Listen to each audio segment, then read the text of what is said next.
यमलोक की यात्रा। मरने के बाद पहले कुछ घंटों में आत्मा के साथ क्या होता है? क्या सच में यमदूत आते हैं? क्या आत्मा अपने परिवार को देखती है?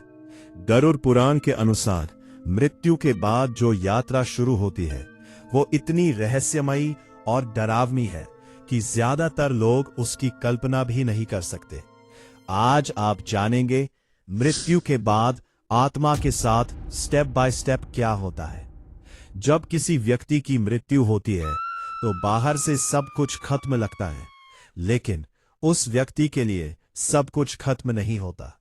गरुड़ पुराण के अनुसार आत्मा तुरंत शरीर से अलग नहीं होती। कुछ समय तक वो अपने ही शरीर के आसपास रहती है।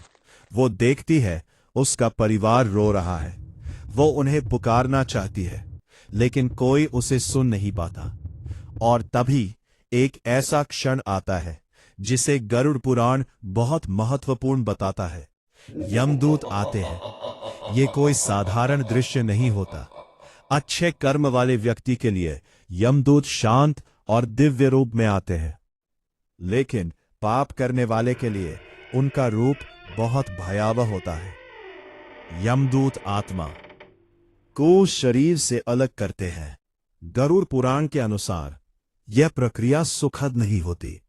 कहा जाता है कि आत्मा को ऐसा महसूस होता है जैसे उसे किसी ने जबरदस्ती खींच लिया हो, और उस समय उसे अपने सारे कर्म याद आने लगते हैं। जब आत्मा शरीर छोड़ देती है तो वह अपने घर को आखिरी बार देखती है। वह अपने परिवार को देखती है, लेकिन अब वह उनके लिए अदृश्य हो चुकी होती है। यही वो क्षण होता है जब उसे एहसास होता है कि अब वापसी नहीं है, और फिर यमदूत आत्मा को लेकर निकलते हैं। यह यात्रा सीधी नहीं होती, लेकिन असली सच अभी बाकी है। आगे जो होता है वो और भी चौंकाने वाला है। गरुड़ पुराण के अनुसार आत्मा को कई दिनों तक चलना पड़ता है। इस दौरान उसे प्यास लगती है, भूख लगती है, लेकिन उसे कुछ नहीं मिलता।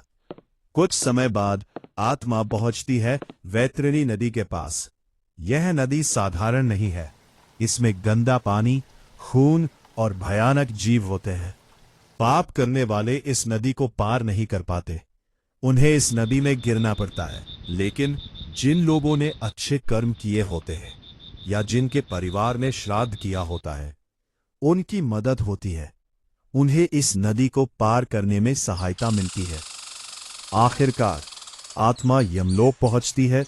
वहां यमराज और चित्रगुप्त होते हैं। चित्रगुप्त आत्मा के सारे कर्मों का लेखा प्रस्तुत करते हैं, और वही तय होता है आत्मा का अगला चरण। तो अब सवाल यह नहीं है कि मृत्यु कब होगी। सवाल यह है कि जब आपकी आत्मा इस यात्रा पर जाएगी, क्या आप तैयार होंगे? पार्ट 3 में हम जानेंगे नरक के 28 प्रकार, जहां आत्मा अपने कर्मों का फल भोगती है।